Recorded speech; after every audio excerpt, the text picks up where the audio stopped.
If you're part of this channel's community, you already know we don't browse history for trivia. We dig for the lessons that kept people alive when the world was falling apart. And if you're new here, make sure you subscribe, because what you're about to hear is the kind of knowledge that used to be passed quietly from one household to the next, long before the conveniences we depend on today. 1 minute from now, you'll understand why old wartime heating tricks matter just as much in the 21st century as they did in the 1940s. These are methods born from scarcity, desperation, and an unbreakable will to survive, exactly the kind of history worth preserving. So let's step into that world, not as spectators, but as students determined to keep these techniques alive.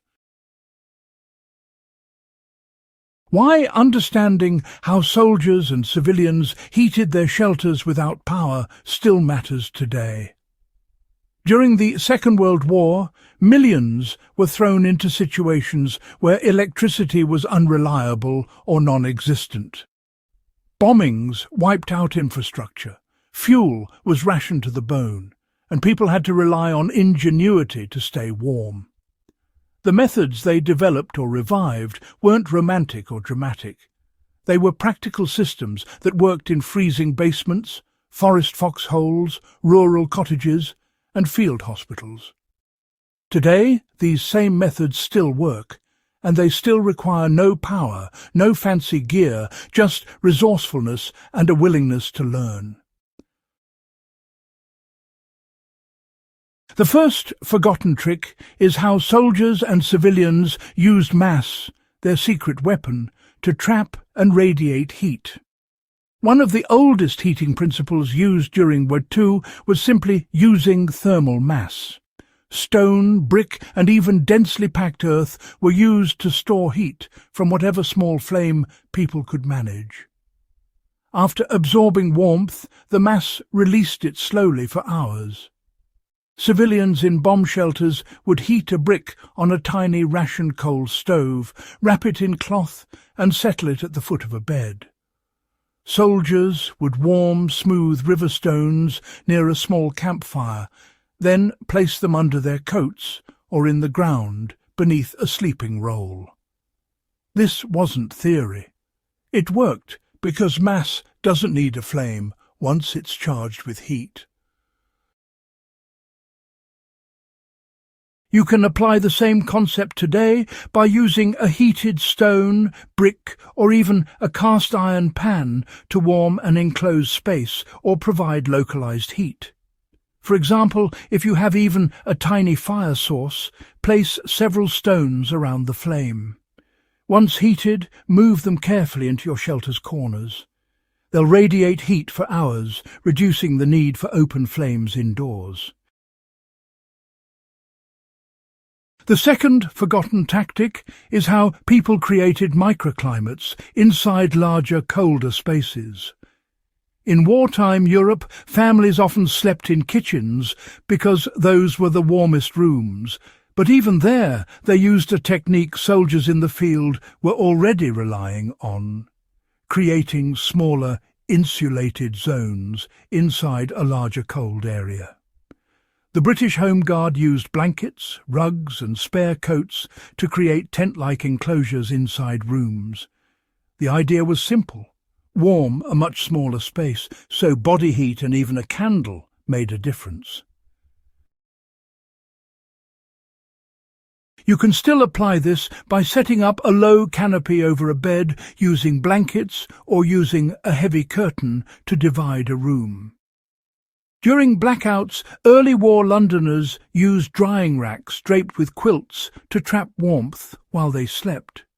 If you've ever camped in deep winter, you know how effective that kind of micro-enclosure can be. It's not glamorous, but it's real survival science. The third trick is the forgotten skill of windproofing and sealing drafts using whatever material was available. Civilians in Scandinavia, Eastern Europe, and the Soviet Union became masters at blocking drafts with rags, paper, clay, and makeshift putty. A cold draft can undo all your heating efforts, and homes of the 1940s were notoriously leaky. People used strips of old clothing to seal door gaps, stuffed newspaper between loose floorboards, and even smeared mud into cracks around window frames. You can practice the same technique today using towels at the base of doors, fabric stuffed around window edges, or even temporary paper layers taped over frames. The key lesson from the era is that stopping airflow matters more than producing heat. A sealed, windproof room stays warm on its own far longer than you might expect. The Fourth World War II method is how people used layered bedding and ground insulation as a full heating system, not just for comfort.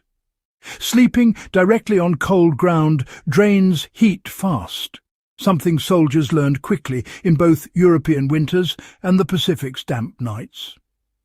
German, Soviet, and Allied troops all use layers of evergreen boughs, straw, old clothing, or even stacked newspapers to insulate themselves from the ground.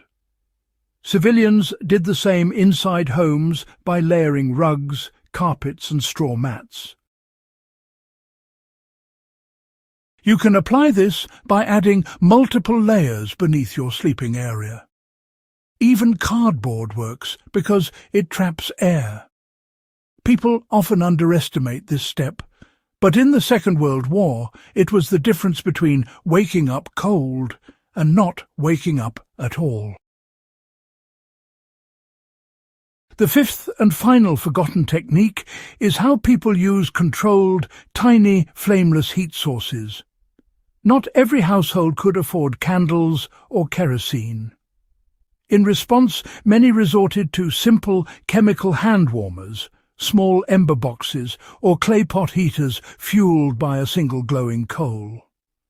In Japan, the traditional hibachi, a ceramic bowl filled with charcoal, was used throughout the war to provide gentle, long-lasting heat without open flames. These worked because they used slow-burning embers rather than active fire. Today, the safest version of this idea is using a single tea light under a clay pot or using modern hand warmers. But the Second World War lesson is this: if you control combustion carefully and limit oxygen, even a tiny heat source can warm a confined space when paired with the other techniques above. These 5 methods weren't theories. They were survival strategies forged under brutal conditions. They still work today because they're rooted in physical principles, not technology. Use thermal mass to store heat, shrink your heated space to something manageable, block drafts with whatever you have, insulate the ground beneath you, and rely on small controlled heat sources. If you found this guide useful and want more historical survival insight like this, subscribe and share this video so we can keep these skills alive for the next generation of history lovers and preparedness-minded viewers.